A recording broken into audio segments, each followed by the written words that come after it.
إن الحمد لله نحمده ونستعينه ونستغفره ونعوذ بالله من شرور أنفسنا ومن سيئات أعمالنا من يهده الله فلا مضل له ومن يضلل فلا هادي له وأشهد أن لا إله إلا الله وحده لا شريك له وأشهد أن محمدًا عبده ورسوله أما بعد فإن خير الحديث كتاب الله وخير الهدي هدي محمد صلى الله عليه وسلم وشر الأمور محدثاتها وكل محدثة بدعة وكل بدعة ضلالة۔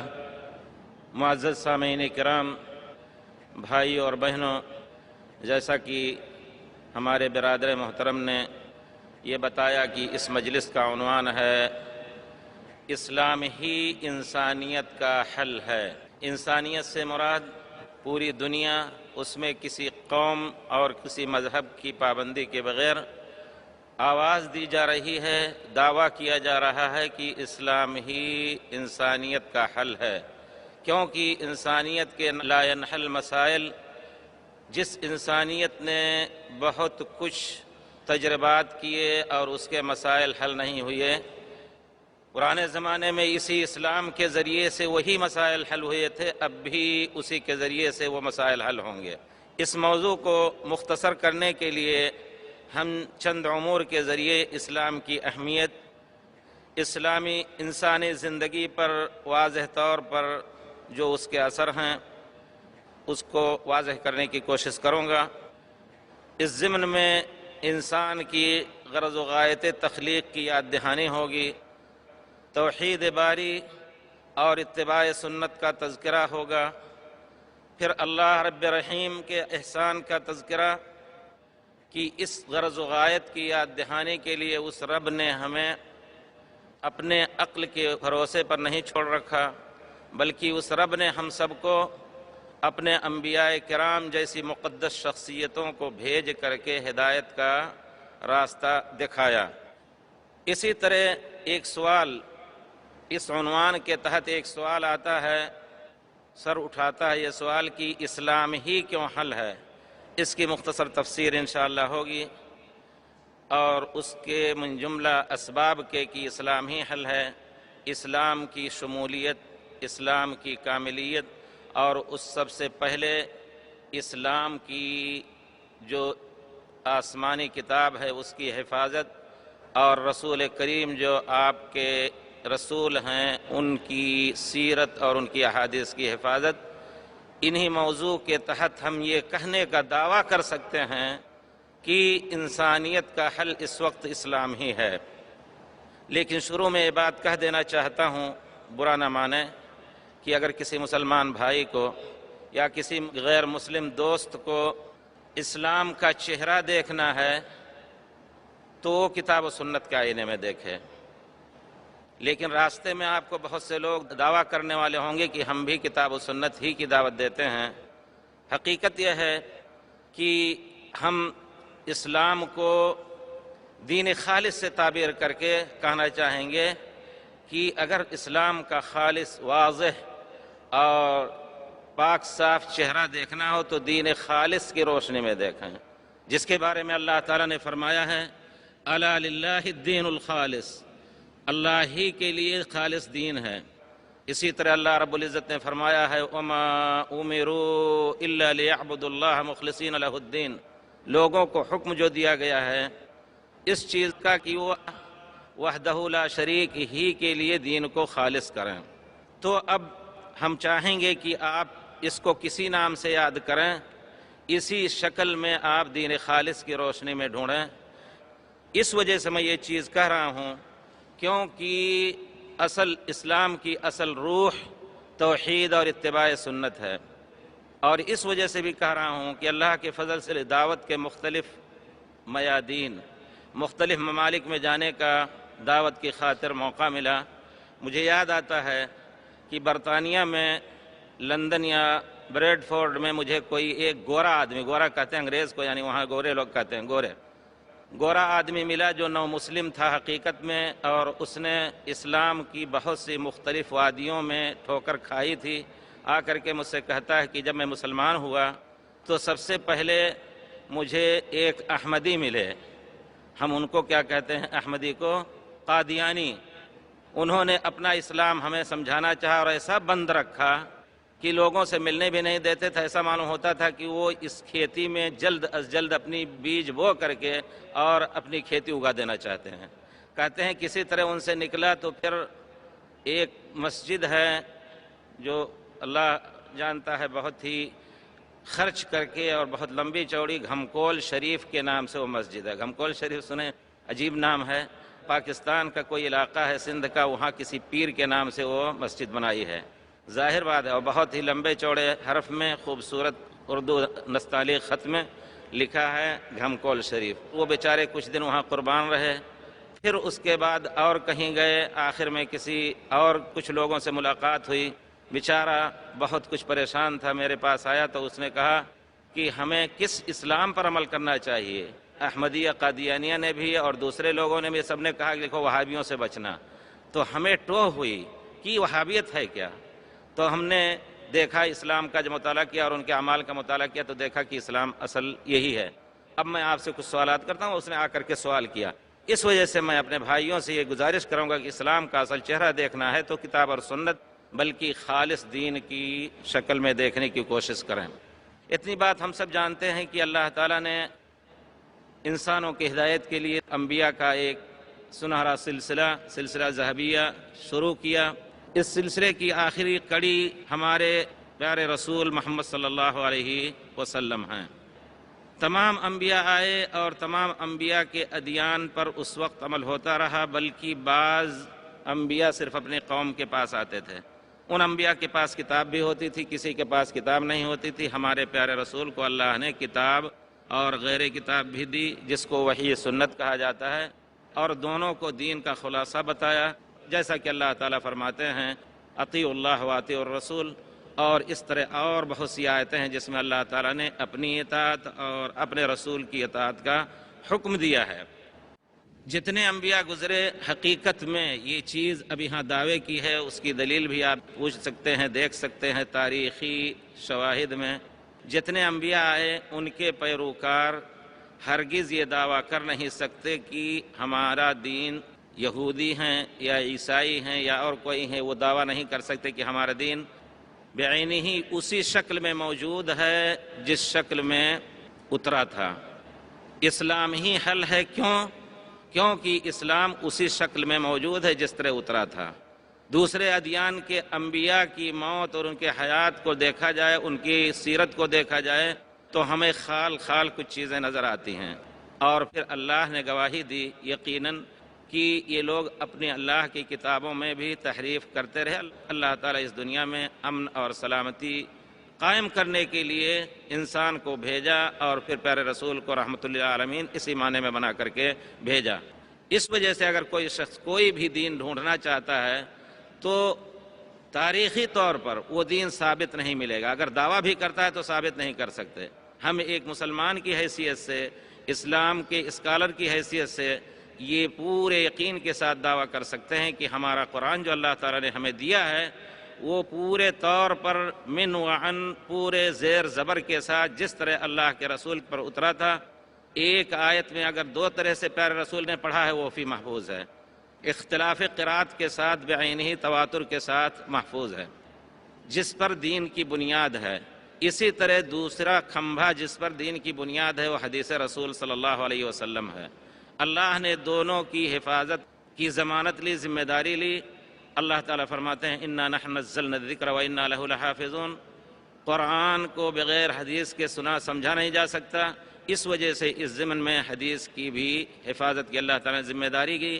اس کے شواہد میں واضح طور پر ہے کہ حدیث کی حفاظت کے لیے اللہ تعالیٰ نے ایسی شخصیتوں کو پیدا کیا جو معجزاتی حافظہ رکھتے تھے، اور انہوں نے سینکڑوں میل کے رحلات اور اسفار کر کے احادیث کو اکٹھا کیا، ایک ایک لفظ کو الگ کیا، اور اس ضمن میں صرف نبی کریم صلی اللہ علیہ وسلم کے احوال مبارکہ ہی نہیں بلکہ جس شخص کا تعلق پیارے رسول صلی اللہ علیہ وسلم کی حدیث سے ہے، روایت کرنے والے ہیں، ان میں سے ایک ایک کے احوال کی پوری تفصیل، کب پیدا ہوئے، کہاں کہاں پڑھے، اور کب کس سے لیا، کس سے نہیں ملاقات ہوئی، کچھ انہوں نے تجاوز کر کے جس سے ملاقات نہیں ہوئی ان سے بھی روایت کی، ظاہری طور پر کیا شروط حدیث صحیح اس میں ملتے ہیں نہیں۔ بہرحال یہ ایک ایسا علم ہے جس پر مسلمانوں کو فخر کا حق ہے، جیسا کہ غیر مسلموں نے بھی اس کا اعتراف کیا ہے۔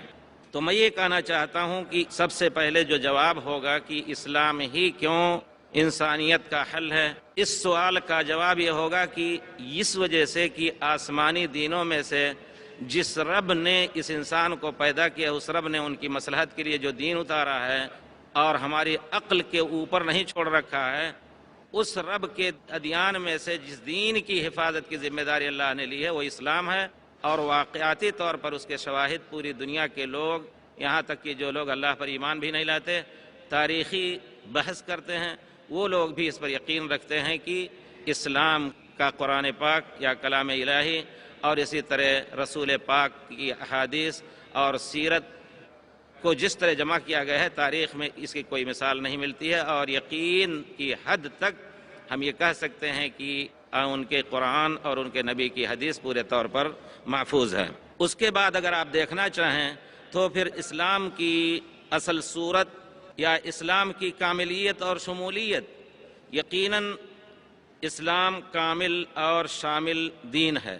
کسی بھی دین کو اگر ہم اپنا نمونہ بنانا چاہیں تو پھر اس کے لیے چاہیے کہ ہمیں کامل اور شامل دین ملے، چھوٹے سے چھوٹے بڑے سے بڑے معاملات میں ہمارے لیے ہدایتیں موجود ہوں۔ ہم نے اسی مجلس میں یا کہیں ذکر کیا تھا کہ نبی کریم صلی اللہ علیہ وسلم نے چھوٹی بڑی باتوں کا الحمدللہ ہمیں علم دیا، اور آپ نے بتایا کہ کسی نبی کے لیے جائز نہیں کہ جو بھی خیر اپنی امت کے لیے جانتا ہے اس کو بتانا چھوڑ دے، اور جو بھی شر جانتا ہے اس سے ڈرانا چھوڑ دے۔ پیارے رسول نے سب کچھ بتایا اور آپ نے پورے طور پر اس امانت کو ادا کیا۔ یہودی کہا کرتے تھے تمہارے نبی تو تم کو قضائے حاجت کے آداب تک بھی سکھاتے ہیں، الحمدللہ سب کچھ ہے، اور اسی کو اللہ تعالیٰ نے اسی کا اعلان فرمایا، الیوم اکملت لکم دینکم واتممت علیکم نعمتی ورضیت لکم الاسلام دینا۔ زندگی کے کسی بھی معاملے میں انسان بیوی کے پاس آتا ہے تو اس کے کیا آداب ہیں، بچہ پیدا ہوتا ہے تو اس کے کیا آداب ہیں، بچے کی تربیت کے پہلے دن سے کیا آداب ہیں، چھوٹے سے چھوٹے اور بڑے سے بڑے ہر ادب کو پیارے رسول نے ہمیں بتایا اور سکھایا۔ اس اعتبار سے اخلاق اور انسانیت کا مجموعہ دین اسلام وہ یقیناً اس لائق ہے کہ ایک انسان اس کو اپنے لیے زندگی کا نمونہ بنا سکے۔ اسی کو اللہ تعالیٰ نے فرمایا لقد کان لکم فی رسول اللہ اسوۃ حسنہ، پیارے رسول کی زندگی میں تمہارے لیے اسوہ حسنہ ہے۔ اسی طرح اگر آپ چاہتے ہیں کہ دین اسلام کی اصل صورت دیکھیں تو پھر اس کے لیے آپ اسلام کی کتاب اور اسلام کی حدیث سے آپ اس کو لے سکتے ہیں۔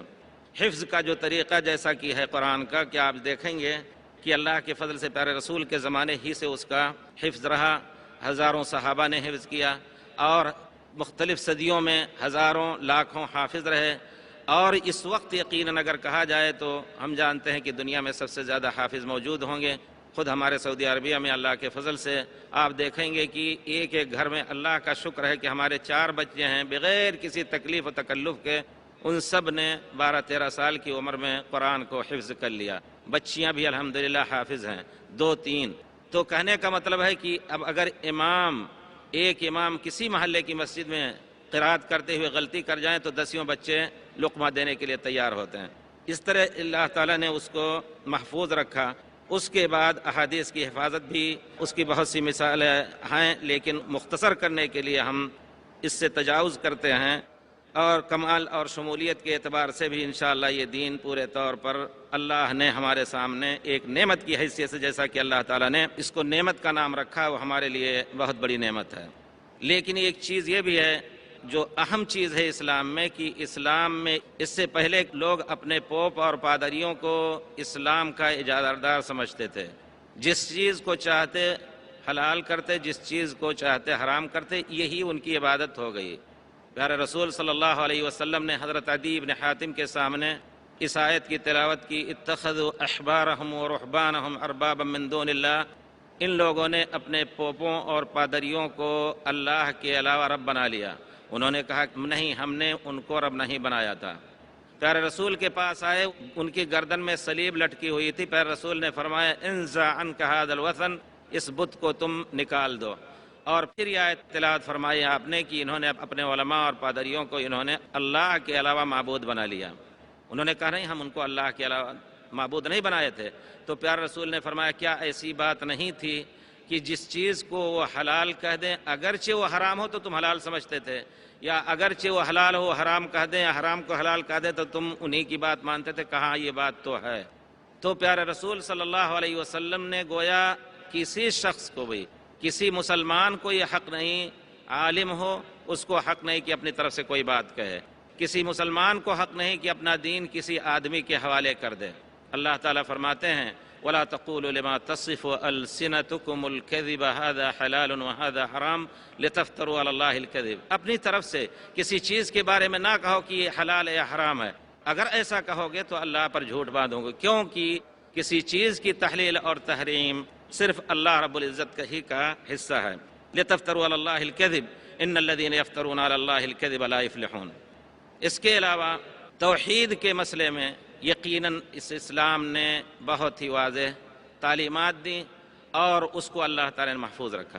دوسری قوموں کو انبیاء کے تمام ادیان جو بھی اللہ تعالیٰ نے بھیجے، تمام شرائع یہ یقیناً توحید باری پر مشتمل تھے، کیونکہ اللہ تعالیٰ کا فرمان ہے وَلَقَدْ أُوحِيَ إِلَيْكَ وَإِلَى الَّذِينَ مِن قَبْلِكَ لَئِنْ أَشْرَكْتَ لَيَحْبَطَنَّ عَمَلُكَ۔ اے پیارے رسول، آپ کی طرف یہی وحی کی جاتی ہے، آپ سے پہلے انبیاء کی طرف بھی وحی کی جاتی تھی، فردن فردن ہر ایک کو کہا گیا لئن اشرکت یا نوح، لئن اشرکت یا ابراہیم، اے ابراہیم یا نوح یا محمد یا عیسیٰ، ہر ایک کو مخاطب کر کے کہا اگر آپ نے شرک کیا تو آپ کے تمام اعمال بیکار ہو جائیں گے۔ اس وجہ سے توحید کے باب میں اللہ تعالیٰ کی جو صفت ہے قل هو اللہ احد اللہ الصمد، اللہ اکیلے ہیں، اللہ بے نیاز ہیں، سب ان کے محتاج ہیں۔ لم یلد ولم یولد، کسی کو اللہ نے اپنی ذات سے جنا نہیں اور نہ کسی نے اس کو جنا ہے۔ ولم یکن لہ کفوا احد، ذات اور صفات میں کوئی اس جیسا نہیں ہے، یہ صفت ہے اللہ تعالیٰ کی۔ اسی لیے جو چیز اللہ تعالیٰ نے خاص کر رکھا ہے اپنے لیے، اس انسان کے لیے جائز نہیں کہ غیر اللہ کے لیے ثابت کرے، اور یہی شرک ہو جائے گا۔ اور شرک اتنا بڑا گناہ ہے کہ اللہ تعالیٰ نے اعلان کر دیا ہے ان اللہ لا یغفر ان یشرک بہ ویغفر ما دون ذلک لمن یشاء، اللہ تعالیٰ شرک کو ہرگز نہیں معاف کریں گے جب تک توبہ کر کے نہ مرے۔ اس کے علاوہ بغیر توبہ کے بھی مرے گا تو دوسرے بڑے گناہ کو اللہ تعالیٰ معاف کر سکتے ہیں، لیکن شرک کو معاف نہ کرنے کا اللہ تعالیٰ نے فیصلہ کیا ہے۔ اسی طرح نبی کریم صلی اللہ علیہ وسلم نے توحید کی حفاظت اس انداز سے کی کہ ایک کلمہ جس میں شبہہ ہو اللہ کے ساتھ اشتراک کا، اللہ کے علاوہ کسی اور کو کرنے یا اس سے مانگنے کی بات نہ ہو، صرف اشتراک کا شبہہ ہو، حالانکہ صحابہ کرام سے یہ چیز بعید تھی، اس سے بھی پیارے رسول نے منع فرمایا۔ کسی صحابہ نے کہا اللہ کے رسول ماشاء اللہ حشید، اللہ جو چاہیں گے اور آپ جو چاہیں گے اور آپ، تو اور کا لفظ اشتراک کا معنی دیتا ہے۔ پیارے رسول نے فرمایا جعلتنی للہ ندا، تو نے مجھے اللہ کا شریک بنا دیا۔ ماشاء اللہ وحدہ، جو کچھ چاہیں گے اللہ وہی ہوگا، اور یہی ہے یقیناً۔ پیارے رسول نے کتنی چیزیں چاہیں، آپ کے چچا نے آپ سے کتنا دفاع کیا، آپ کے ساتھ کس طرح محبت کرتے تھے، آپ کے ہوتے ہوئے آپ کی زندگی میں کسی نے آپ کو ستانے کی ہمت نہیں کی، لیکن جس سال آپ کا انتقال ہوا تو اس کو عام الحزن کے نام سے موسوم کیا گیا، کیونکہ لوگوں کے ستانے کا موقع ملا۔ آپ کا جب انتقال ہو رہا تھا تو آپ ان کے سرہانے بیٹھ کر کے کہتے ہیں یا عم قل لا الہ الا اللہ کلمۃ وحاج لک بہا عند اللہ، چچا محترم لا الہ الا اللہ کہہ دیجئے، ایسا کلمہ ہے کہ جو آپ کہہ دیں گے مجھے اللہ کی یہاں حجت کرنے کا موقع مل جائے گا۔ وحاج لک بہا عند اللہ، اگر نہیں ہے تو ہمیں کوئی حجت نہیں، مجھے طاقت اور سکت نہیں ہو سکتی ہے سفارش کی۔ تو اللہ کی قدرت، دوسرے کفار کھڑے تھے، بہرحال ان لوگوں نے کہا کہ اترغب عن ملت آبائک، اپنے باپ دادا کی ملت کو چھوڑ کر کے تم محمد کا دین لے لو گے؟ توفیق نہیں ہوئی، بل علی ملت آبائی کہہ کے کہ اپنے باپ دادا ہی کی ملت پر میں مرنا چاہتا ہوں، مرے۔ پیارے رسول کو بہت حزن ہوا۔ بہرحال تو کہنے کا مطلب ہے ما شاء اللہ وحدہ، انک لا تہدی من احبب، اس غم کی تسلی کے لیے پیارے رسول کو اللہ تعالیٰ نے یہ آیت دی، آپ جس کو چاہیں ہدایت نہیں دے سکتے ہیں۔ توحید کے باب میں اسلام کا مسئلہ بالکل واضح ہے۔ اگر دنیا کے احوال دیکھیے، جب آپ پیارے رسول صلی اللہ علیہ وسلم آئے تھے تو اس باب میں دنیا کا کیا حال تھا، یا تو بے دینی تھی یا سینکڑوں بت پوجے جاتے تھے۔ کسی مفکر اسلام نے تاریخ کے حوالے سے لکھا ہے، ہندوستان ہی کے عالم ہیں، انہوں نے لکھا ہے کہ ہندوستان کے اندر بہت سے بت پوجے جایا کرتے تھے۔ پوری دنیا، جیسا کہ اللہ تعالی نے کہا ہے کہ اس وقت پوری دنیا نبی کریم صلی اللہ علیہ وسلم کی یہ بعثت کے وقت پوری دنیا گمراہی میں تھی، ضلال مبین میں تھی۔ تو ایک ایک شہر کا اور ایک ایک ملک کا انہوں نے تجزیہ کر کے بتایا کہ یقیناً اسلام سے پہلے سب لوگ گمراہی میں تھے۔ اسی ہندوستان میں کسی زمانے میں وید کے ذریعے 43 معبودات کا ذکر تھا، بعد میں 43 کروڑ تک کے معبودوں کا ذکر ہوا، جیسا کہ انہوں نے لکھا ہے۔ اسی طرح اور دوسرے ملکوں میں بھی یقیناً خود مکہ، جس گھر کو اللہ تعالیٰ نے مرکز توحید بنایا، اس مرکز توحید میں 360 بت رکھ کے پوجے جاتے تھے۔ اتنی بات تو واضح ہے۔ اور پھر اخلاقی طور پر کیا حال تھا پوری دنیا کا؟ مکے کی حالت کہتے ہیں اس وقت سب سے اچھی تھی، باپ اپنے بچے کو قتل کر دیا کرتا تھا۔ کیوں؟ کہ اس غریبی کی حالت میں ہم کہاں اس کو کھلائیں گے۔ یہ فکر اس وقت بھی انسانوں میں پل رہا ہے۔ یقیناً اللہ تعالیٰ نے ان کو ڈائریکشن دی، وَلَا تَقْتُلُوا أَوْلَادَكُمْ خَشْيَةَ إِمْلَاقٍ، یقین رکھو نحن نرزقهم وإياكم، ایک آیت میں نحن نرزقكم وإياهم، اپنے بچوں کو غربت اور فقیری کے ڈر سے قتل نہ کرو، ہم ان کو روزی دیتے ہیں اور تمہیں بھی روزی دیتے ہیں۔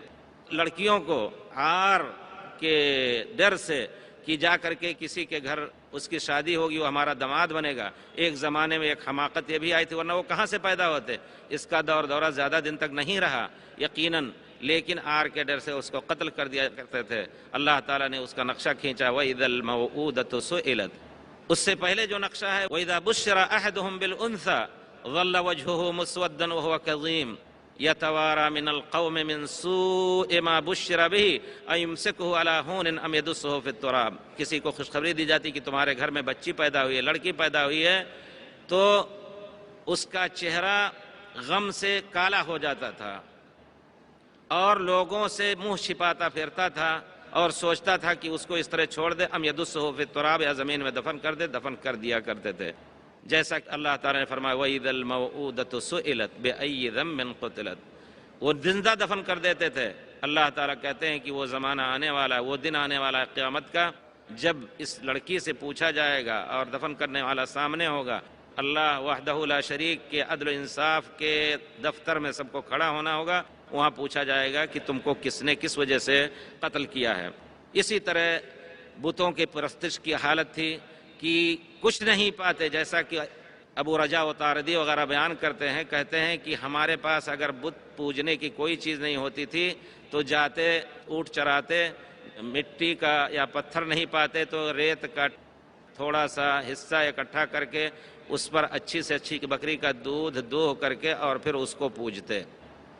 آگے نکل گئے، کہیں پتھر ملا، اس کو پوجنا شروع کر دیا، پھر اس سے اچھا پتھر مل جاتا، اس کو پھینک کر کے اس پتھر کو پوجنے لگتے۔ یقیناً عقل انسانی کا، جس کو اللہ تعالیٰ نے اتنی تکریم کی ہے، جس کی اس عقل کی بنا پر دیوالیہ نکل چکا تھا۔ اسی طرح فارس اور روم اور دوسری جگہوں پر بھی اخلاقی بدحالی تھی، یہاں تک کہ فارس کے بارے میں آتا ہے، ایران کے بارے میں، کہ وہاں کے بادشاہ نے ایک نے اپنی بہن کے ساتھ شادی کر رکھی تھی، دوسرے نے اپنی بیٹی کے ساتھ شادی کی، کچھ دن تک رکھا، اس کو قتل کر دیا۔ اس طرح کے حالات تھے یقیناً، جس کو ضلال مبین سے اللہ تعالیٰ نے بہت ہی سخت گمراہیوں میں، کھلی گمراہیوں میں لوگ پورے دنیا میں پھنسے ہوئے تھے۔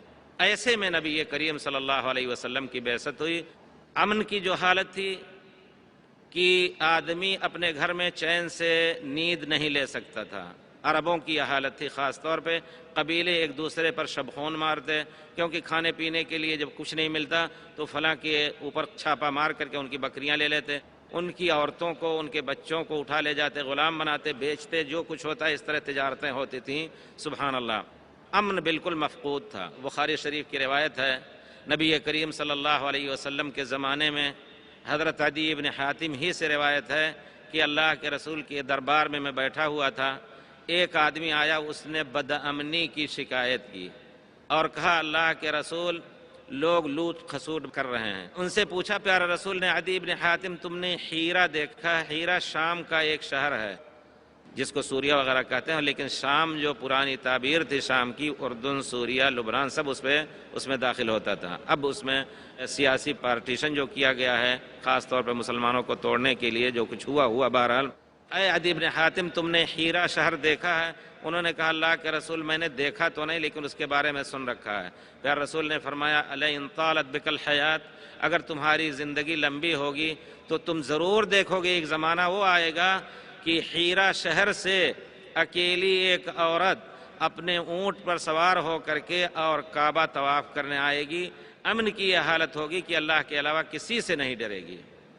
حضرت عدی بن حاتم کہتے ہیں میرے ذہن میں یہ بات سمائی ہی نہیں، کیسے ہو سکتا ہے؟ فَأَيْنَ يَذْهَبُ دُعَّارُ بَنِي طَيْ الَّذِينَ سَعَّرُوا الْبِلَادِ، بخاری شریف کی روایت ہے کہ اس زمانے میں بنی طے کے ڈاکو کہاں چلے جائیں گے جنہوں نے ملک میں آگ لگا رکھا ہے فساد کا، سبحان اللہ۔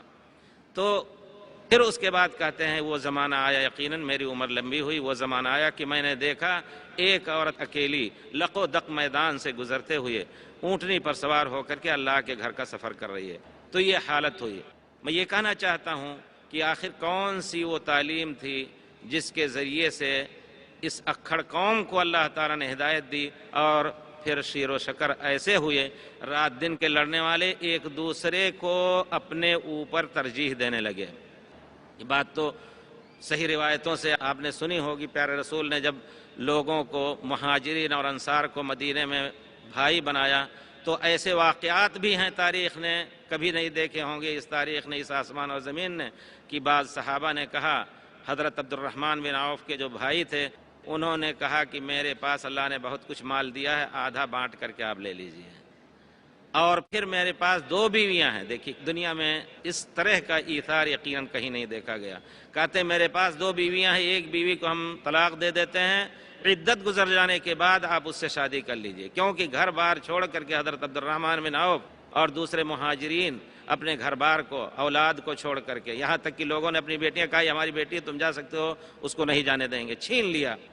تو انہوں نے کہا بارک اللہ لک فی اہلک و مالک، اللہ تعالیٰ تمہاری بیوی بچوں میں اور تمہارے مال میں برکت دے، ولیکن دلنی علی السوق، مجھے سوق بازار کا راستہ بتا دیجیے۔ اللہ تعالیٰ کا کرنا ہوا، گئے بازار میں، کچھ ہی دنوں میں اللہ تعالیٰ نے بہت کچھ برکت دی اور جا کر کے وہ پیسے لے کے آئے، شادی کی۔ اچانک پیارے رسول کے سامنے آئے، ان کے کپڑوں پر یا ان کے کپڑوں میں زعفران کا اثر لگا ہوا تھا بیوی کے ذریعے سے، ردغ زعفران جیسا کہ حدیث شریف میں ہے۔ پیارے رسول نے فرمایا مہیم، کیا معاملہ ہے؟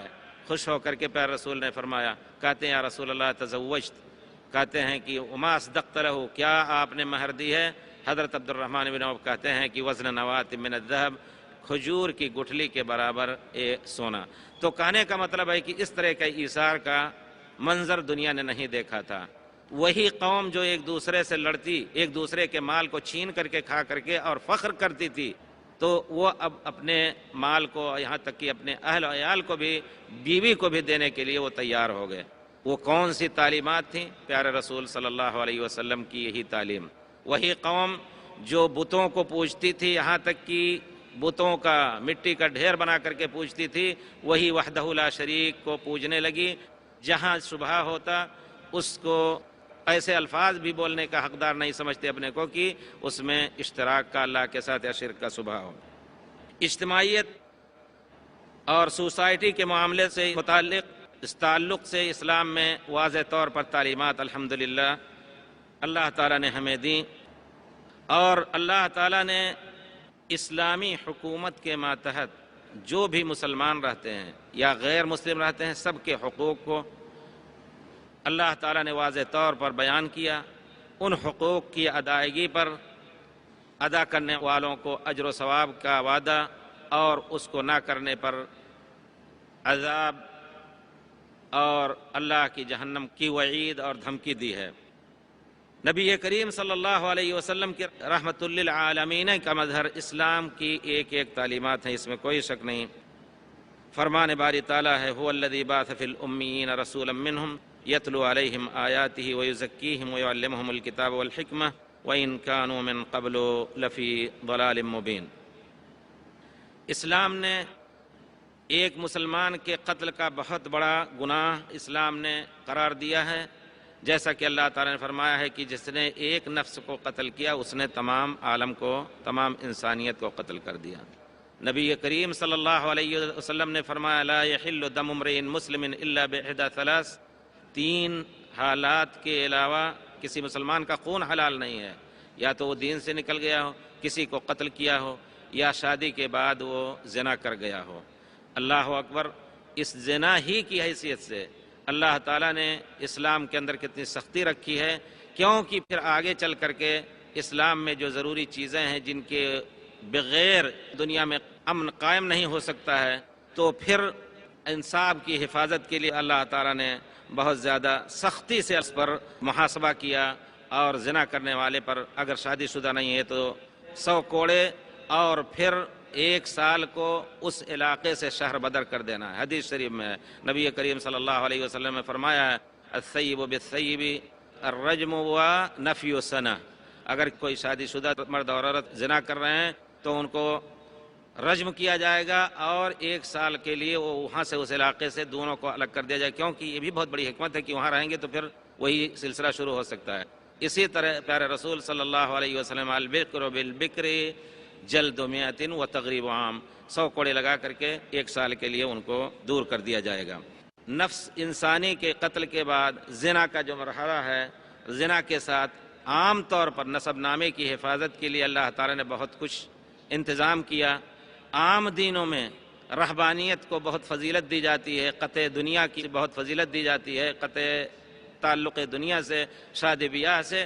اللہ تعالیٰ نے حکم دیا شادی کا، پیارے رسول نے تاکیدی حکم دیا یا معاشر الشباب عن عبداللہ بن مسعود رضی اللہ عنہ قال قال رسول اللہ صلی اللہ علیہ وسلم یا معاشر الشباب من استطاع منکم الباءۃ فلیتزوج، جوانوں کی جماعت، جس کو اللہ تعالیٰ طاقت دے شادی بیاہ کی، مال کے اعتبار سے، جسم کے اعتبار سے، فلیتزوج، شادی کر لے، یہ آرڈر ہے، پیارے رسول کا آرڈر واجب ہے، اگر اس سے کوئی چیز پھیرنے والی نہ ہو، فلیتزوج فإنہ اغض للبصر واحسن للفرج، یہ شادی نظر کو نیچی رکھنے والی ہے، مسلمانوں کو نظر کو نیچے رکھنے کا حکم دیا گیا ہے، واحسن للفرج، اور شرمگاہ کی حفاظت کی مددگار ہے، اور اللہ تعالیٰ نے شرمگاہ کی حفاظت کی تاکید فرمائی ہے۔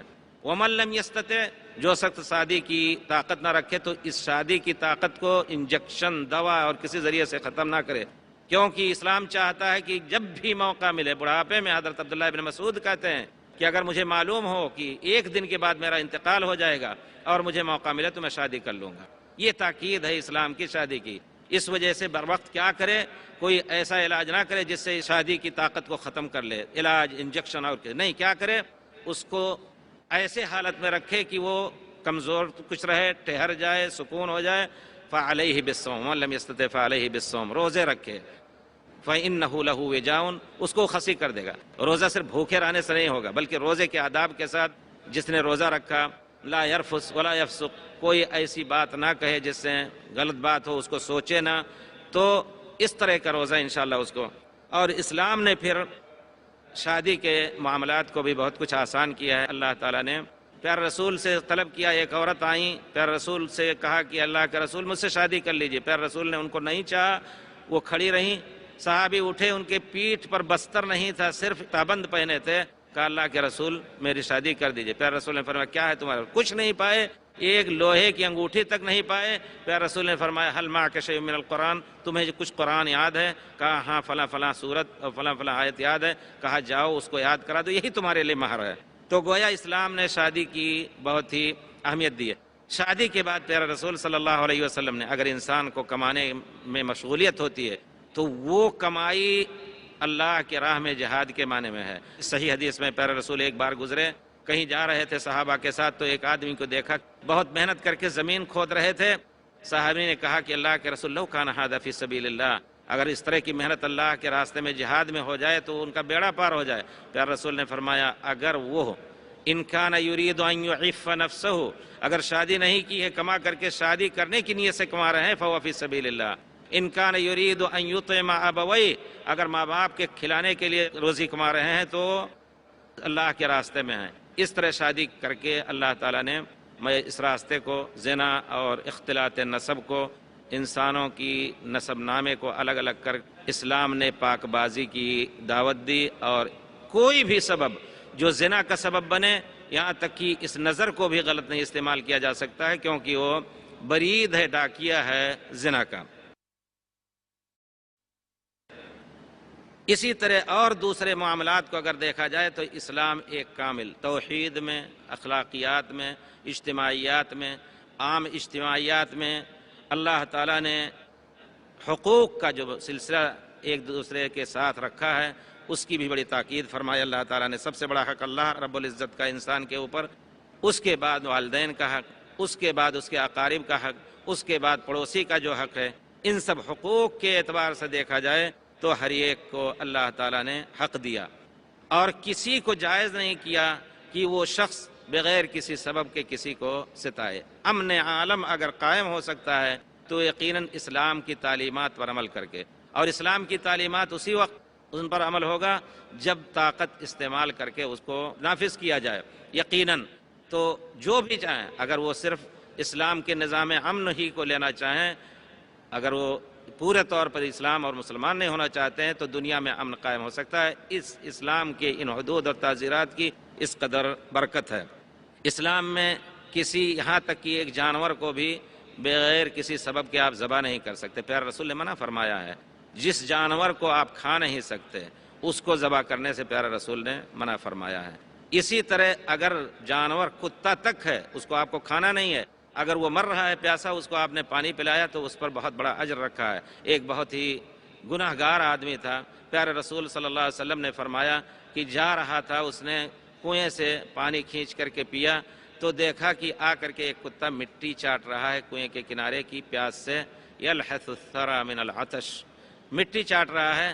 اس کے دل میں رحم دلی آئی اور اس نے کہا کہ مجھے بھی ایسی پیاس لگی تھی جس طرح اس کتے کو پیاس لگی ہے، کوئی چیز نہیں تھی جس کے ذریعے سے پانی، وہ خود اتر کر کے پانی میں یا کسی طرح اس نے پانی پیا تھا، پھر وہ اترا اور کوئی چیز نہیں تھی جس میں وہ بھر کر کے پانی میں کو ڈالے۔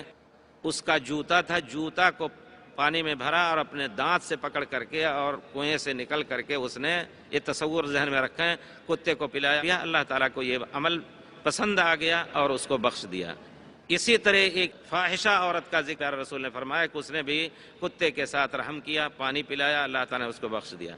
اس کے برعکس ایک بلی کو ایک عورت نے ستایا، مسلمان تھی، صلاۃ و صوم کی پابند، لیکن صرف ایک بلی کو ستانے کی بنا پر وہ جہنم میں گئی۔ پیارے رسول نے فرمایا کہ بلی نے کچھ نقصان کر دیا، اس نے ناراض ہو کر کے اس کو باندھ دیا، فلا ہی اطعمتھا، اس نے اس کو کھلایا نہیں، باندھے رکھا، ولا ہی ترکتھا تاکل من خشاش الارض، اس نے چھوڑا بھی نہیں کہ کیڑے مکوڑے کھا کر کے اپنا پیٹ بھر لے، اس حالت میں مر گئی۔ اللہ تعالیٰ نے اس کو جہنم میں داخل کیا، دخلت امرأۃ فی النار۔ تو کہنے کا مطلب ہے کہ اسلام میں کسی شخص کے ستانے کی اجازت کسی حالت میں نہیں ہے، یہاں تک کہ آپ نے سنا ہوگا غیر مسلم کو کسی معنی میں ستانے کا حق نہیں ہے۔ اگر کوئی غیر مسلم ہے آپ سے جنگ نہیں کرتا، شرط ہے کہ آپ کو ستاتا نہیں ہے تو آپ کو اس سے پہل کر کے اس سے دوستی کا ہاتھ بڑھانے کا حق ہے۔ لا ینہاکم اللہ عن الذین لم یقاتلوکم، اللہ تعالیٰ فرماتے ہیں کہ جن سے جو تم سے جنگ نہیں کرتے ہیں اللہ تعالیٰ ان سے میل ملاپ رکھنے سے روکتے نہیں ہیں۔ انما ینہاکم اللہ عن الذین یقاتلونکم، جو لوگ تم سے جنگ کر رہے ہیں تو تم چپکے سے ان سے دوستی بجاؤ، یہ چیز اللہ تعالیٰ نے اس سے منع فرمائی ہے۔ اسی وجہ سے نبی کریم صلی اللہ علیہ وسلم نے فرمایا ہے، ایک مسلمان کے خون کی تاکید فرمائی ہے آپ نے۔ اللہ تعالیٰ نے خود کلام پاک میں ذکر کیا ہے، وَمَا كَانَ لِمُؤْمِنٍ أَن يَقْتُلَ مُؤْمِنًا إِلَّا خَطَأً، جان بوجھ کر کے، غلطی سے نہیں، کسی مسلمان کو جان بوجھ کر کے قتل کرے گا تو اس کی سزا جہنم ہے، ہمیشہ اس میں رہے گا۔ حضرت عبداللہ ابن عباس کہا کرتے تھے کہ سزا اس کی یہ ہے کہ کبھی اس کی توبہ بھی معاف نہ ہوگی۔ اور کہا کرتے تھے کہ حرام خون کا بہانہ ایسا تنگ راستہ ہے کہ اس سے نکلنے کا کوئی راستہ نہیں ہے۔ اور پھر نبی کریم صلی اللہ علیہ وسلم نے کسی غیر مسلم کو ستانے سے بھی اپنے مبارک الفاظ میں فرمایا ہے۔ صحیح بخاری وغیرہ کی روایت ہے، حضرت عبداللہ ابن عمر فرماتے ہیں من قتل معاہدا لم یرہ رائحۃ الجنہ، کسی کافر کو، کسی غیر مسلم کو امن دے دیا، وعدہ دے دیا کہ تمہیں ستائیں گے نہیں، وہ کسی نے قتل کر دیا تو قاتل جنت کی خوشبو نہیں پائے گا، اور اس جنت کی خوشبو 40 سال کی مسافت سے ملتی رہتی ہے۔ اسی طرح ایک دوسری روایت میں ہے من قتل رجلا من اہل الذمہ، ذمہ کا معنی یہ ہے کہ انہوں نے اسلام سے چھیڑ چھاڑ کیا، مسلمانوں سے چھیڑ چھاڑ کیا، جنگ ہوئی، اس میں وہ لوگ پکڑے گئے، اب ان کے اوپر حق ہے کہ یا تو مسلمان ان کو قتل کر دیں جیسا کہ پرانے زمانے کا قاعدہ تھا، لیکن پیارے رسول صلی اللہ علیہ وسلم کو اللہ تعالیٰ نے ایک، چونکہ رحمت للعالمین تھے، نیا نظام دیا، نیا قانون، کہ آپ ان کو صرف اشاریے کے طور پر کہ وہ ہمارے انڈر میں ہیں، سال میں ایک آدمی سے 1 دینار لے لیجئے۔ سوچئے ایک مسلمان اگر کماتا ہے تو سال میں 10,000 زکوٰۃ دینا اس کے اوپر واجب ہے، لیکن ایک اہل ذمہ غیر مسلم ہمارے امن میں رہتا ہے، صرف سال میں من کل حال من دینار، وہ بھی چھوٹے بچوں سے نہیں لیا جائے گا، بالغ مرد سے، عورت سے بھی نہیں لیا جائے گا، صرف 1 دینار لیا جائے گا۔ یہ اللہ تعالیٰ کی ایک رحمت ہے۔ اسلام پیسہ بٹورنے کے لیے نہیں آیا ہے، اسلام چاہتا ہے کہ ہمارے درمیان رہ کر کے ہمارے اسلام کو دیکھیں، لوگوں کے اخلاق کو دیکھ کر کے مسلمان ہو جائیں۔ اسی وجہ سے اہل ذمہ چند ہی دنوں میں مسلمان ہو جایا کرتے تھے جب دیکھتے تھے کہ اسلام کی اخلاق حسنہ ہے۔ اب اسلام اگر کسی کو، مسلمان کا ادنا آدمی کسی کو ضمانت دے دی ہے اس نے امن کی، تو پھر اس کو قتل کیا، رجلا من اہل الذمہ لم یجد ریح الجنت، جیسا کہ روایت میں ہے۔ عمر بن سلیم بیان کرتے ہیں، اور عمر بن سلیم کہتے ہیں کہ رومیوں اور مسلمانوں کے درمیان حضرت معاویہ رضی اللہ تعالیٰ عنہ کے زمانے میں معاہدہ تھا، معاہدے کا وقت ختم ہو گیا تھا، اس کے بعد انہوں نے کہا تھا کہ ہم جو چاہیں گے کریں گے۔ انہوں نے سوچا کہ ہم اپنی فوج کو معاہدے کے ختم ہونے سے کچھ پہلے ان کے بارڈر پر، ان کے سرحد پہ لے جا کر کے، دیکھیں اسلام کی کتنی مبارک تعلیم امن کی، لے جا کر کے سرحد پر اپنی فوج جما دیں، جو ہی معاہدہ ختم ہو فوراً ان کے اوپر ہم حملہ کر دیں گے۔ حضرت عمرو بن عبسہ سلمی رضی اللہ عنہ صحابی کو جب معلوم ہوا تو آئے اور انہوں نے کہا کہ دیکھیے آپ کو یہ حق نہیں ہے، آپ اس طرح حملہ کرنے کا آپ کو یہ حق نہیں ہے۔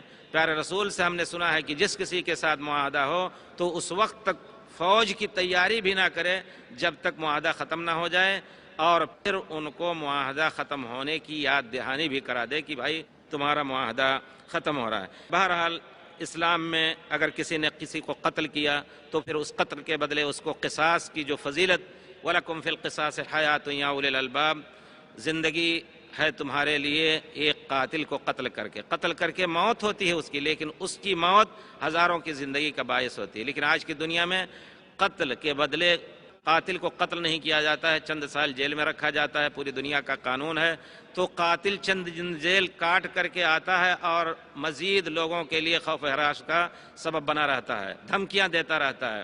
تو قتل کا جو علاج اسلام نے کیا ہے یقیناً اور کوئی علاج نہیں ہو سکتا ہے۔ اسی طرح اسلام نے اس عقل کو ایک نعمت دی ہے، اس عقل کی حفاظت کے لیے ہر اس چیز سے منع کیا ہے جس سے اس عقل میں خلل پڑے، وقتی طور پر یا پورے طور پر۔ اس انسان کو جس طرح اپنے نفس پر ملکیت نہیں، اگر کسی نے اپنے نفس کو خود قتل کر دیا تو وہ گنہگار ہوگا، اسی طرح اپنے عقل کے اوپر اس کو اختیار نہیں ہے کوئی ایسی چیز پیے۔ اسلام نے سب سے پہلے شراب کو حرام کیا، اگر کسی نے حرام کیا ہو تو ان کی قوموں نے اس کو بدل کر کے حلال کر لیا تھا، لیکن اسلام نے اس پر عمل کیا۔ جب آیت نازل ہوتی ہے انما الخمر والمیسر والانصاب والازلام رجس من عمل الشیطان فاجتنبوہ، خمر یہ شراب، انما الخمر والمیسر جوئے اور ازلام یہ تیروں کے ذریعے سے قسمت پہچاننے کی کوشش کرنا، یہ ناپاک چیزیں ہیں شیطان کے کام میں سے، فاجتنبوہ مذکورات سے بچو۔ مسلمان صحابہ کرام سالوں اور جن کے کہتے ہیں گھٹیوں میں پڑی ہوئی شراب فوراً چھوڑ دی انہوں نے، اور پھر مدینے کی گلیوں میں شراب ایسے بہنے لگی جیسے بارش ہوئی ہو۔ اور پھر اس عقل کی حفاظت کے لیے اگر شراب کسی نے پی تو اس پر حدود۔ تو کہنے کا مطلب ہے کہ اسلام ایک دین فطرت ہے، اس دین فطرت کو اللہ تعالیٰ نے اسی رب نے لوگوں کے اوپر لاگو کیا جس رب نے اس انسان کو پیدا کیا اور وہی جانتا ہے، الا یعلم من خلق وهو اللطیف الخبیر، وہی ذات جانتا ہے کہ اس انسانیت کے لیے کیا چیز مناسب ہے۔ اس وجہ سے ہمارے پیارے رسول کے آخری دین کو اللہ تعالیٰ نے بھیجا اور کامل شامل دین بنا کر کے بھیجا، اس کو محفوظ رکھا، اس کے تمام پہلوؤں کو، توحید، ایک سر کو اللہ کے علاوہ کہیں جھکنے نہیں دیا، اور ہزاروں کے سامنے جھکنا یہ اس عقل کی توہین ہے، اسلام نے اس سے منع کیا۔ پھر اس کے بعد امن دیا پوری انسانیت کو، چاہے وہ مسلمان ہو یا غیر مسلم ہو۔ اگر دنیا چاہتی ہے اس جلتی ہوئی امن کی پیاسی دنیا کو اگر امن چاہیے تو صرف سیاست ہی میں اسلام کے وہ نظام کم سے کم قبول کر لیں جس سے امن ہو سکتا ہے، تعزیر اور حدود۔ اللہ تعالی ہم سب کو اپنے خالص دین، ہم یہ تاکید کریں گے، آپ خالص دین کا نام ڈھونڈیں، اپنے خالص دین کو تلاش کرنے اور اس پر عمل کرنے، پہچاننے کی توفیق دے۔ اللہ تعالیٰ قیامت کے دن ہم سے پوچھے گا کہ تمہارے دین کون تھا، تمہارے نبی کون تھے اور تمہارا رب کون تھا۔ ان سوالات کے جوابات ہم تیار کر لیں۔ وآخر دعوانا ان الحمد للہ رب العالمین۔ جزاکم اللہ احسن الجزا۔ آپ نے نہایت ہی مخلصانہ انداز میں ایک عالمانہ خطاب سنا۔ موصوف کے بارے میں آپ کے علم میں بات رہنی چاہیے کہ آپ 1419 ہجری سے حرم شریف میں افتاء کے عہدے پر فائز ہیں، یعنی حرم شریف کے مفتی کی حیثیت سے آپ کام کر رہے ہیں۔ اس لحاظ سے اس موقع کو غنیمت سمجھیں اور آپ کے سامنے اپنے سوالات پیش کریں۔ مولانا محترم، میں آپ کی خدمت میں سوالات پڑھنا چاہتا ہوں تاکہ لوگ آپ سے زیادہ مستفید ہو سکیں۔ جناب یاسین خان صاحب جو BCom کے طالب علم ہیں، وہ لکھتے ہیں، قادیانی قرآن سے ثابت کرتے ہیں کہ عیسیٰ علیہ السلام کو موت واقع ہو گئی، اور جو آمد کی بات حدیثوں میں ہے وہ مرزا غلام احمد قادیانی ہیں، اس کا مدلل جواب کیسے دیں؟ اول تو مرزا غلام احمد قادیانی کی تلون مزاجی کہ اس شخص نے پہلے مجددیت کا دعویٰ کیا، پھر اس مسکین نے مسیح موعود ہونے کا دعویٰ کیا، پھر آخر میں نبوت کا دعویٰ اس نے کیا، اور اسی دعوے پر علامہ امرتسری مولانا ثناء اللہ سے مباہلہ ہوا، اور اس مباہلے میں اس کی قسم کے مطابق اللہ تعالیٰ نے حضرت امام مولانا امرتسری کے زمانے کی حیات میں اس کو ہلاک کیا، پائے خانے میں سر پڑا ہوا اس کا ملا۔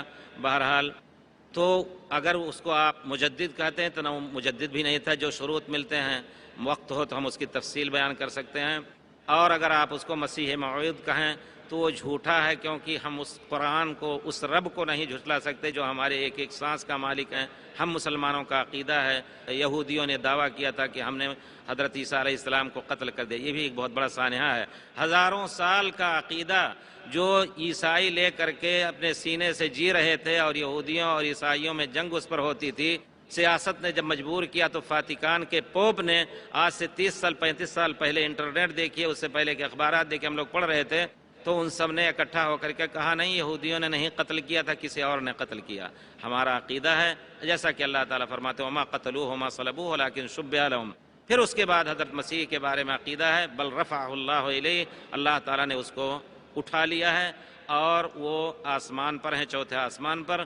اور پھر ہمارا عقیدہ ہے احادیث رسول صلی اللہ علیہ وسلم کی روشنی میں کہ قیامت قریب اتریں گے اور نبی کریم صلی اللہ علیہ وسلم کی شریعت سے فیصلہ دیں گے۔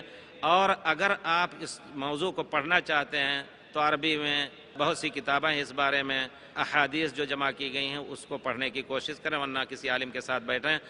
محترم، ایک سوال ہے، زید احمد جو اسٹوڈنٹ ہیں وہ کہتے ہیں کیا مختلف انبیاء مختلف ادیان لے کر آئے یا پھر سارے انبیاء اسلام ہی دین پیش کیا کرتے تھے؟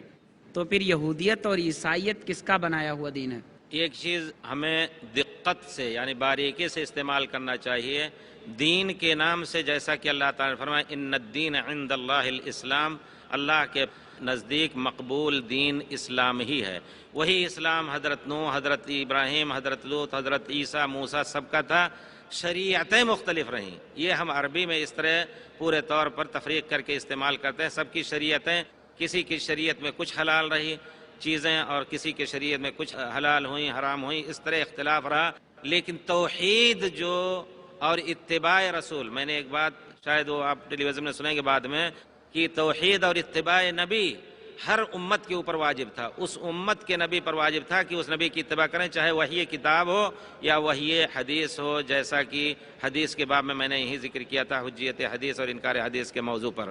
تو گویا شریعتیں مختلف رہیں. حضرت عیسیٰ علیہ السلام جو دین لے کر کے آئے تھے، مبشرا برسول یأتی من بعد اسمہ احمد، اور آپ نے کہا کہ ہم مصدقا لما بین یدی من التورات، ہمارے سامنے جو تورات ہے اس کی تصدیق کرتا ہوں، ومبشرا برسول یأتی من بعد اسمہ احمد، خوشخبری دینے کے لیے کہ میرے بعد ایک نبی آئیں گے جن کا نام احمد ہوگا، یعنی نبی کریم صلی اللہ علیہ وسلم. تو شریعتیں مختلف تھیں، دین تمام انبیاء کا ایک رہا جس میں توحید میں اختلاف نہیں، اللہ ایک ہے، اللہ کی صفات جو سب ایک ہیں، اور اسی طرح اتباع نبی میں کوئی اختلاف نہیں رہا. یعنی جس طرح ان لوط کی قوم پر، ابراہیم کی قوم پر، یعقوب اسحاق کی قوم پر واجب تھا کہ ان کے نبی کی اتباع کریں، اسی طرح ہمارے نبی کی اتباع ہمارے اوپر واجب ہے. شریعتوں میں اختلاف ہوا جیسا کہ اللہ تعالیٰ نے فرمایا ہے وَلِأُحِلَّ لَكُمْ بَعْضَ الَّذِي حُرِّمَ عَلَيْكُمْ، تاکہ میں تمہارے لیے ان چیزوں کو حلال کروں جو تمہارے اوپر پہلے سے حرام تھیں. تو شریعتیں یعنی تفاصیل دین میں کچھ اختلاف رہا، توحید اور اتباع میں کوئی اختلاف نہیں رہا. اسی کو دین اسلام کہا جاتا ہے. شکریہ، جزاکم اللہ. اسلم شیخ صاحب سوال کرتے ہیں کہ آج دنیا ایڈز یا HIV جیسی بیماریوں میں مبتلا ہے، اسلام میں اس کا حل کیا ہے؟ ایڈز کی حقیقت ہے، دنیا جانتی ہے، ہمارے ڈاکٹر لوگ جانتے ہیں کہ ایڈز کی بیماری کی اصل جڑ کیا ہے. وہی اسلام نے جو غلط کاری سے منع کیا ہے، لواطت ہو یا زنا ہو، وہی اصل سبب اس کا ہے. سبحان اللہ، جس کو جانتے ہوئے یہ اپنی قوم کے غدار اپنے بال بچوں کا، ہم نے اس پر ریسرچ کیا ہے، آپ بڑے بڑے لوگوں کو، فرانس کے ہوں، جرمنی ہو، امریکہ ہو، ان سب کو دیکھیے. گزشتہ سال میں وہیں تھا، برطانیہ میں جو قانون پاس ہوا، لارڈ نذیر احمد کشمیر کے اصل ہیں، انہوں نے بھی اس کا اختلاف کیا لیکن مجبور ہو کر کے دستخط کی. انہوں نے قانون پاس کر دیا کہ ہر ایک کو جائز ہے جنسی اور مثلی نکاح، عورت سے شادی کر لے، باقاعدہ شادی، اور مرد سے شادی کرے. اور گزشتہ سال ایک شادی کے بارے میں بہت کچھ ایڈورٹائز انہوں نے کہا.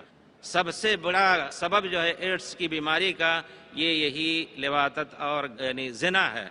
یقیناً اللہ تعالیٰ نے جس چیز سے منع کیا اس کے ارتکاب سے آدمی کو کسی حالت میں امن اور راحت نہیں مل سکتا. یہ اس کا اختصار ہے. اگر اسلام کے قانون پر عمل کر کے خاندان بندی اور خاندان کی حراست ہو جائے تو انشاءاللہ اس بیماری کا خاتمہ ہو سکتا ہے، ورنہ اس بیماری کا مرض بڑھتا ہی جائے گا. جزاکم اللہ.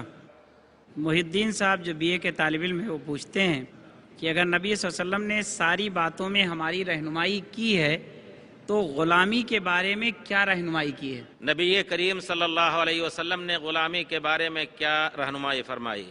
اس سے پہلے تمام انبیاء کی شریعت میں، اب میں شریعت دین نہیں کہوں، تمام انبیاء کی شریعت میں یہ تھا کہ جو جنگجو قوم ہے ہمارے مقابل کی، ہمارے دشمن قوم، اگر ہم اس پر غالب ہوں تو ایک عام قانون چلا آ رہا تھا کہ مردوں کو غلام بنایا جائے، عورتوں اور بچوں کو غلام بنایا جائے، عورتوں کو لوڈی بنائی جائے. یہ عام قانون تھا.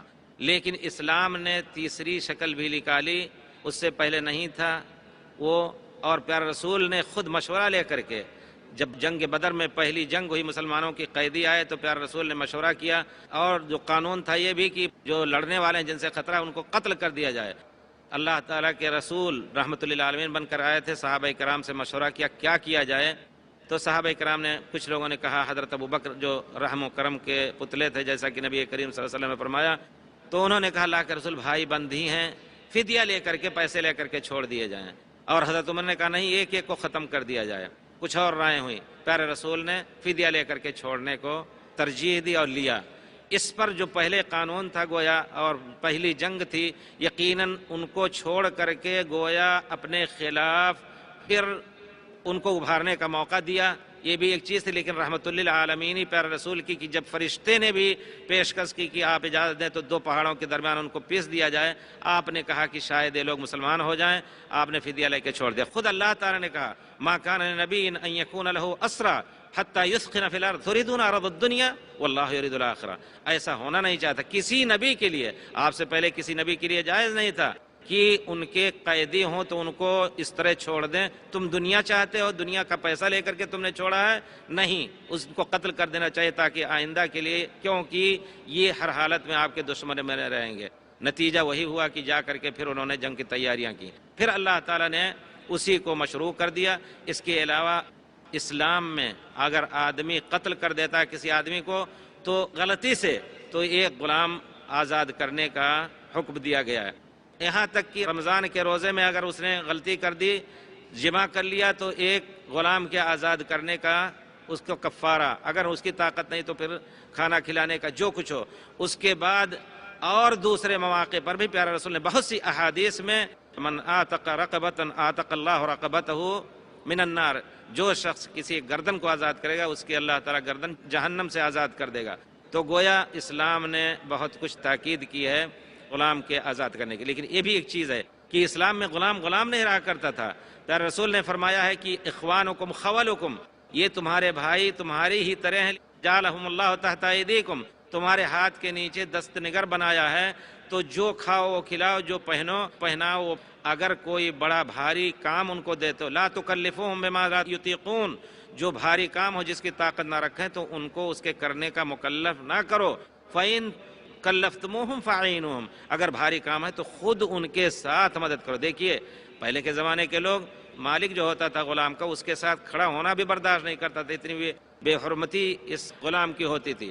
حضرت ابو ذر رضی اللہ تعالیٰ عنہ جس طرح خود کپڑا پہنتے تھے اپنے غلام کو پہناتے تھے, اسی طرح حضرت بلال کو آزاد کیا تو سیدنا کا. بہرحال اسلام نے جو تعلیم دی آزاد کرنے کا ایک بہانہ کسی نہ کسی طرح معمولی سے معمولی چیز پر, اور بار بار تاکید ترغیب, یہ سب اسلام کی فضیلت میں شامل ہے.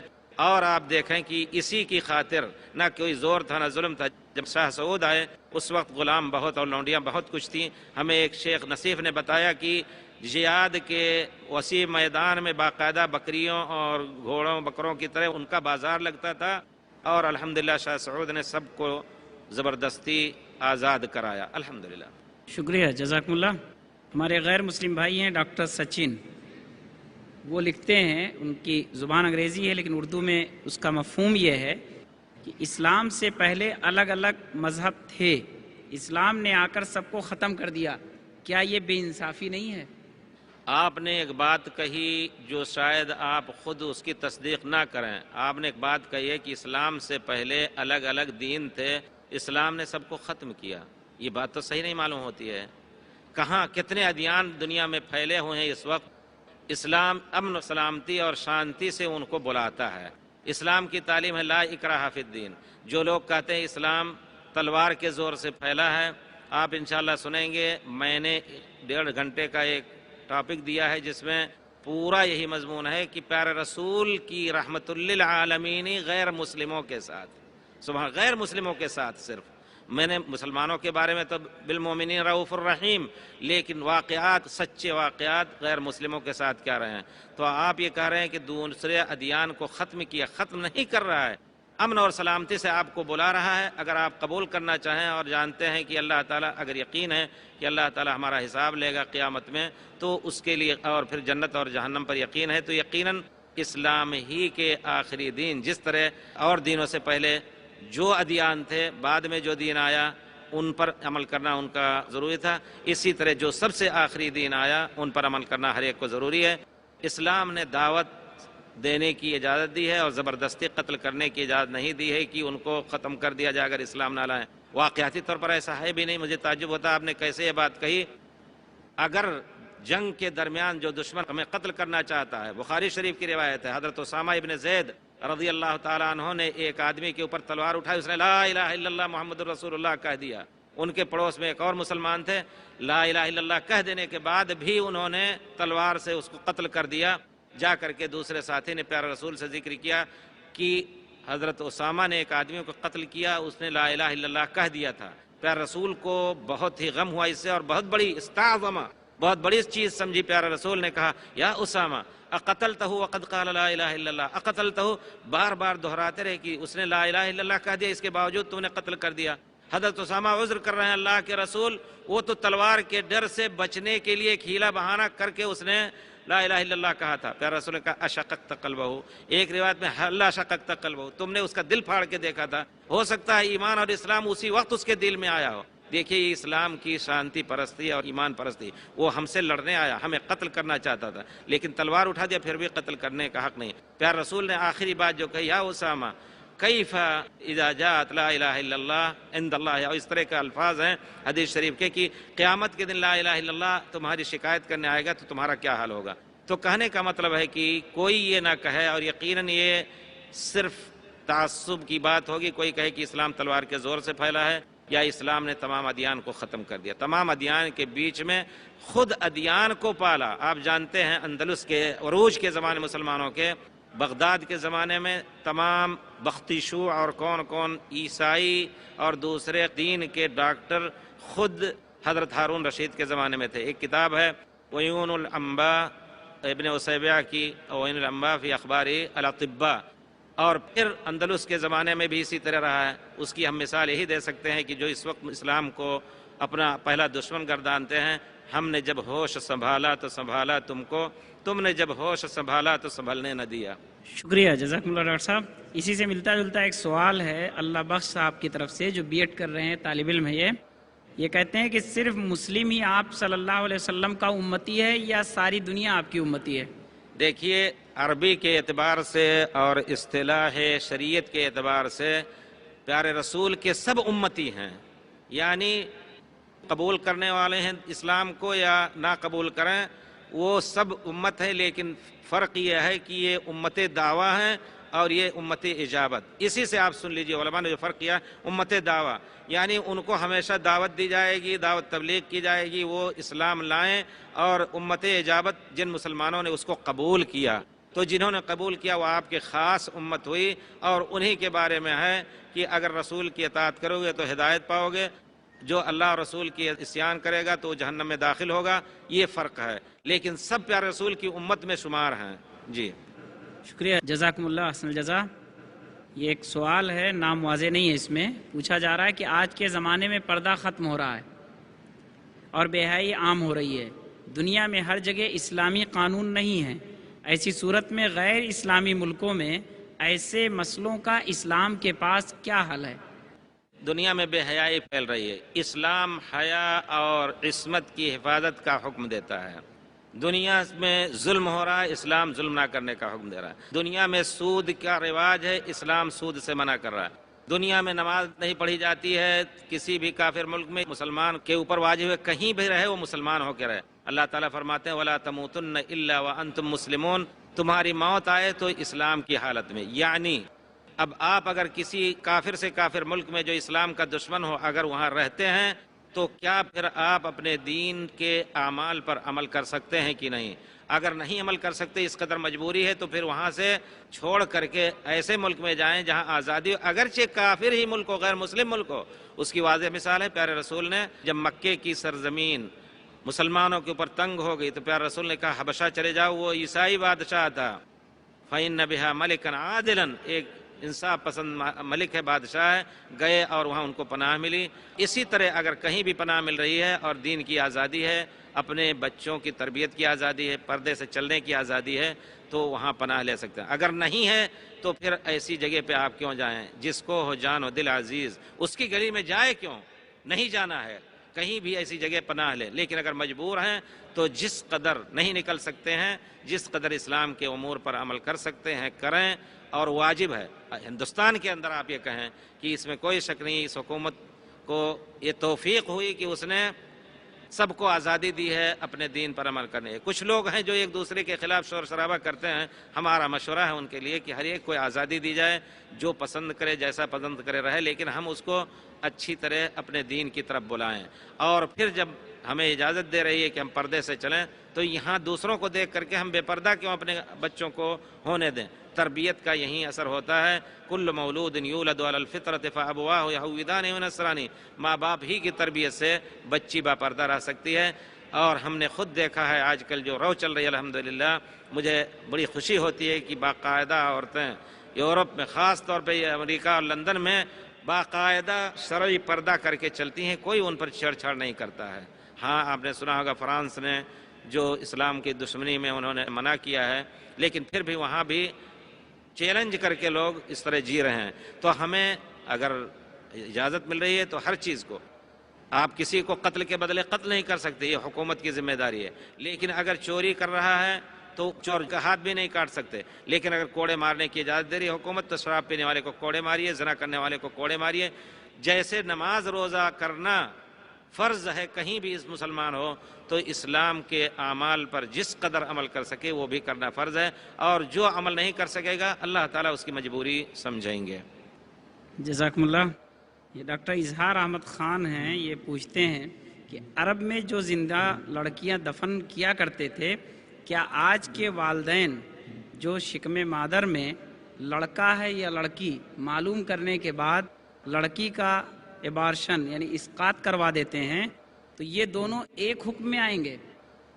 یقیناً وہ اسی گناہ کے مرتکب ہیں، اس میں کوئی شبہ نہیں، اور خاص طور پہ جب روح پھونک دی جائے قتل نفس کا گناہ اس شخص کے اوپر پڑے گا۔ میں ایک بات کہہ دوں، مجھے اچھی طرح یاد ہے مکے میں الحمدللہ بہت سے لوگ بہت سے مسائل فتاوی پوچھتے رہتے ہیں، روزانہ ٹیلی فون 50 60 100 باہر سے بھی آتا رہتا ہے۔ ایک شخص نے پوچھا مکے میں، ہمارا شاگرد ہے، اب تو ٹیچر ہو گیا، کہا میری بیوی کے حمل ہے، لیکن اب یقین سے کہا انہوں نے کہ وہ چکن کیا ہوتی ہے بیماری بچے کو، اور سر اس کا 2 سر ہے، کہتے ہیں کہ اس کو گرا دو۔ ہم نے کہا کہ کسی حالت میں پہلے ہی مہینے میں اللہ نے چاہا کہ بچہ پیدا ہو، جو بھی ڈاکٹر کہیں اس کی تصدیق نہ کیجیے، چھوڑ دیجیے۔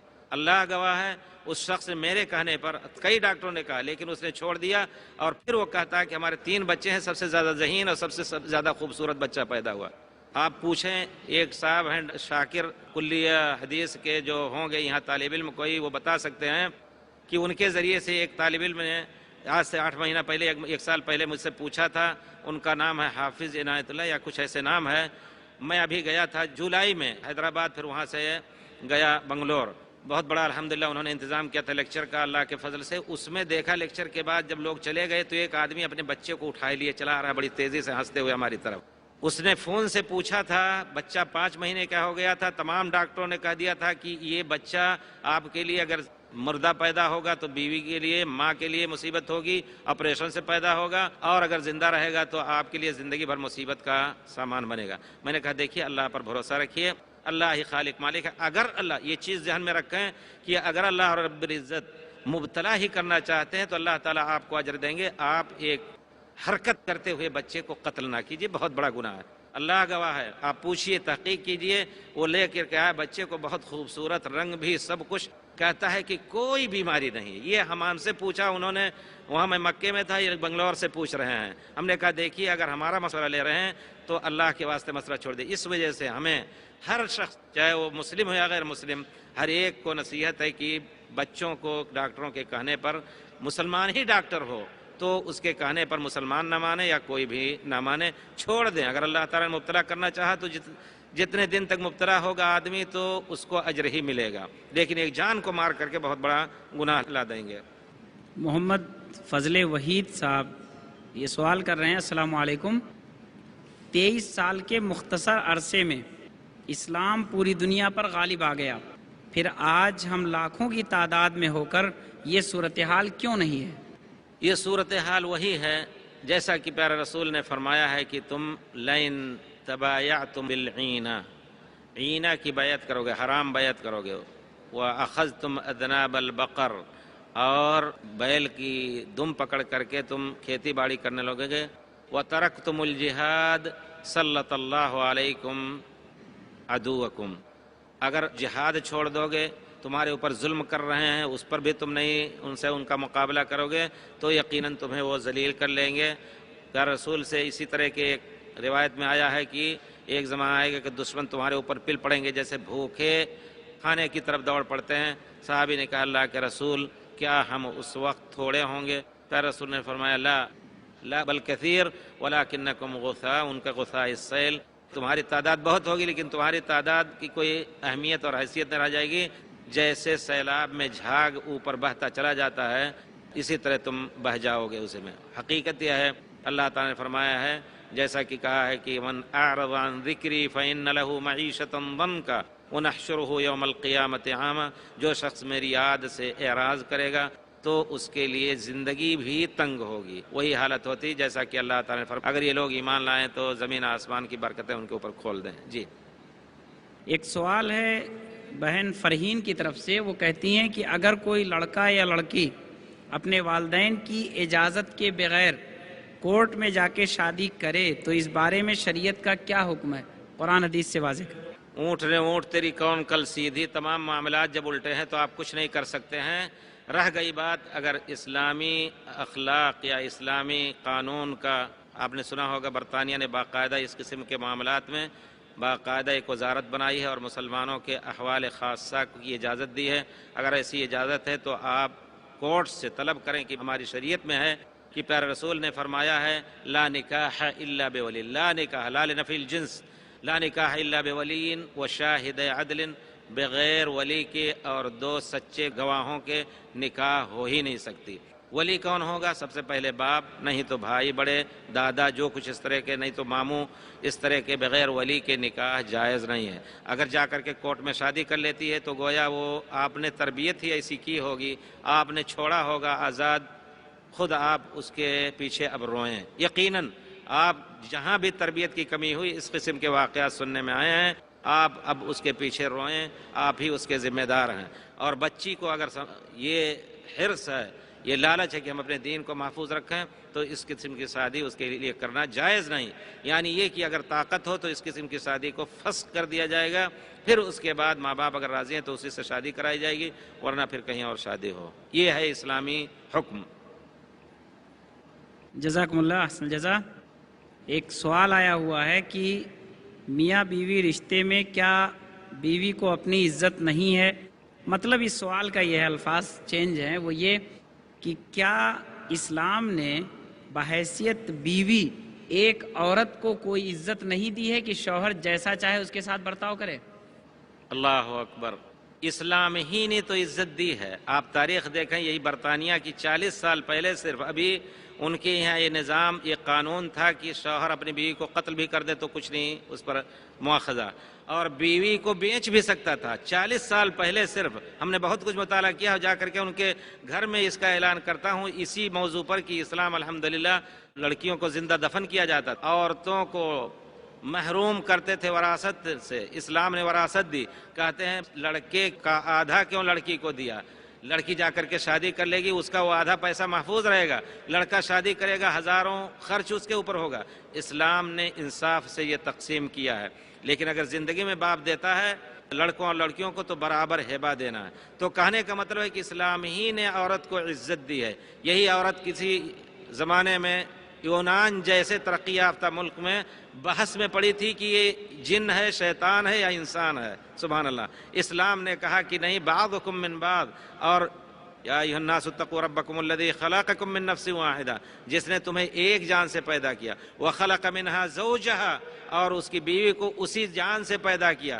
پیارے رسول نے فرمایا مسائل میں انما النساء شقائق الرجال، عورتوں کا حق مردوں سے پھاڑ کر کے نکالا گیا ہے، گویا انہی سے پھٹی ہوئی ہیں، دور نہیں ہے۔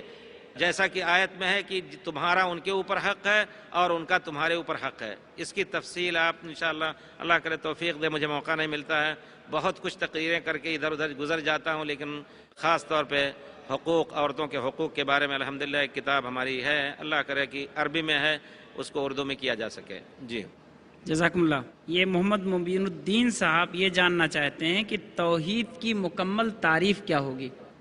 توحید وحد و یوحد توحیداً، عربی پڑھنے والے جانتے ہیں کہ یہ باب تفعیل کا صیغہ ہے۔ وحد کے معنی ایک، اسی سے احد بنا ہے، واحد کے معنی ایک، توحید کے معنی ایک کرنا، یعنی تفرید۔ اللہ بہت ہیں نہیں، اللہ کو ایک جانو۔ اللہ کے اوصاف جو ہیں اس کے تابع توحید ذات ہے۔ اللہ کا کوئی بیٹا نہیں، نہ اللہ کسی کا بیٹا ہے، اللہ کا کوئی شریک نہیں۔ پھر اللہ کی جو صفات ہیں وہ توحید صفات ہوئے۔ جو کچھ بندہ کرتا ہے اس میں اللہ کو ایک سمجھے۔ سجدہ بندے کا کام ہے، کسی دوسرے کے لیے سجدہ نہ کرے۔ اللہ جو کچھ کرتے ہیں اس میں کسی کو شریک نہ کریں، یہ ربوبیت ہے۔ اللہ نے پیدا کیا، اللہ اولاد دیتا ہے، سب کچھ، یہ توحید ربوبیت۔ توحید الوہیت، توحید ربوبیت، توحید الاسماء والصفات، اللہ نے جو اپنے اسماء رکھے ہیں اسی پر ایمان رکھیں، اللہ عرش پر ہیں اسی طرح ایمان رکھیں، یہ توحید کے معنی ہیں۔ توحید کا اصل معنی اللہ کو ایک سمجھو۔